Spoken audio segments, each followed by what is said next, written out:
nous sommes là dans une bataille des puissances internationales. Au-delà des simples accusations qui ne tiennent même pas la route, parce qu'en réalité, Afrique Média fait son travail, la Russie fait son travail. Quelle est la lecture que vous faites de cette situation ou de ces accusations et justement de cette carte géopolitique et géostratégique qui se trace au Sahel et sur la Méditerranée? Alors, bon, pour commencer sur les accusations, alors évidemment, c'est ridicule, mais enfin, c'est des accusations classiques d'un État qui est en difficulté, je parle de la France. Je tiens à rappeler, pour dépeindre un peu le tableau, puisque les Français ont beau jeu de dire, et c'est normal, puisqu'ils sont en train de perdre leur influence dans leur précaré foncier, ils ont beau jeu de dire que ce serait Afrique Média, donc un média panafricain, qui influencerait la rue africaine. Ça, c'est complètement ridicule.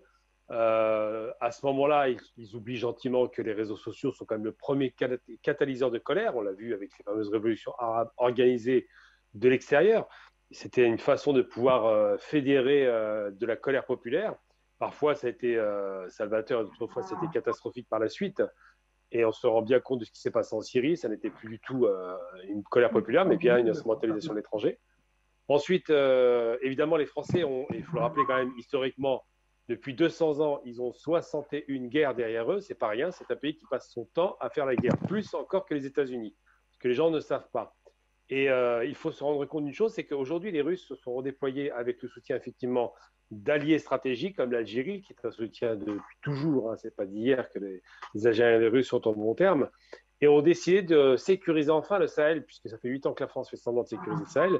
Elle n'a pas beaucoup de résultats, on s'en rend bien compte.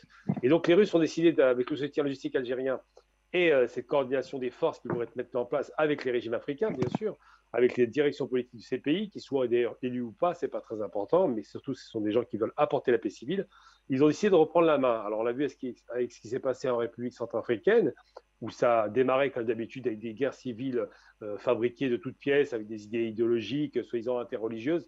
Tout ça, c'est la fabrication pour diviser les pays en général et pour obtenir dans les meilleures conditions ce qu'on appelle un conflit de haute ou basse intensité. Ça dépend de ce qu'on veut obtenir à la fin.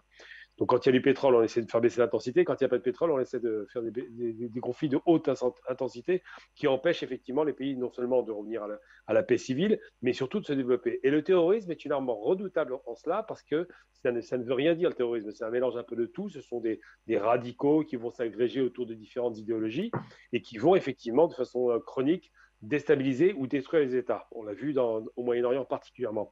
Donc sur la question africaine, comme c'est la région la plus riche au monde, indiscutablement, eh bien, les Français qui perdent leur zone d'influence et qui ont une peur bleue, souvenons-nous que 77% du nucléaire français vient de ce qui est exploité au Niger, donc c'est pas rien, c'est le nucléaire évidemment par la matière première. Et donc, à partir de là, les Français veulent sécuriser ces zones d'approvisionnement. Et que font-ils? Eh bien, ils déploient des forces en contrôlant littéralement quasiment le pays, en n'apportant pas la possibilité aux forces nationales de pouvoir reprendre la main et en continuant à donner le sentiment que c'est eux qui apportent la paix civile qui seraient appelés par les dirigeants. Mais les peuples africains n'ont pas besoin évidemment d'Afrique Média ou de seulement des réseaux sociaux pour se rendre compte que depuis 70 ans quasiment, enfin 60 ans, l'ancienne puissance coloniale n'a jamais apporté le bonheur à l'Afrique, ni le développement, ni le co-développement et encore moins la paix civile. À chaque fois que les Français interviennent, que ce soit à Kolwezi ou dans n'importe quelle région finalement d'Afrique francophone, c'est systématiquement pour y apporter plus du pillage que de la tranquillité. Donc oui, Afrique Média, cette accusation est ridicule parce qu'Afrique Média n'est qu'une émanation d'une volonté populaire d'une Afrique qui serait réunifiée, ce serait au moins unifiée au moins. Mais surtout, ce qui est ridicule, c'est de penser que les peuples sont trop bêtes pour comprendre par eux-mêmes que la France, depuis 8 ans, qui est installée au Mali, n'a pas réussi à obtenir ce qu'elle prétendait obtenir, à savoir ramener la paix sur quelques groupes djihadistes parfaitement identifiés qui, pour résister, ont besoin de logistique, ont besoin d'approvisionnement, ont besoin de nourriture et d'armes, et étrangement, les trouvent systématiquement dans la région surtout sahélienne, qui est une région désertique.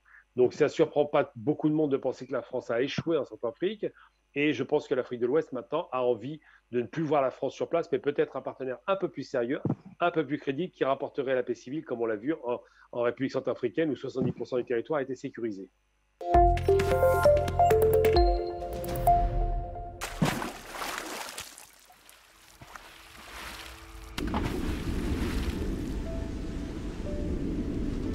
Afrique Média. Le monde, c'est nous.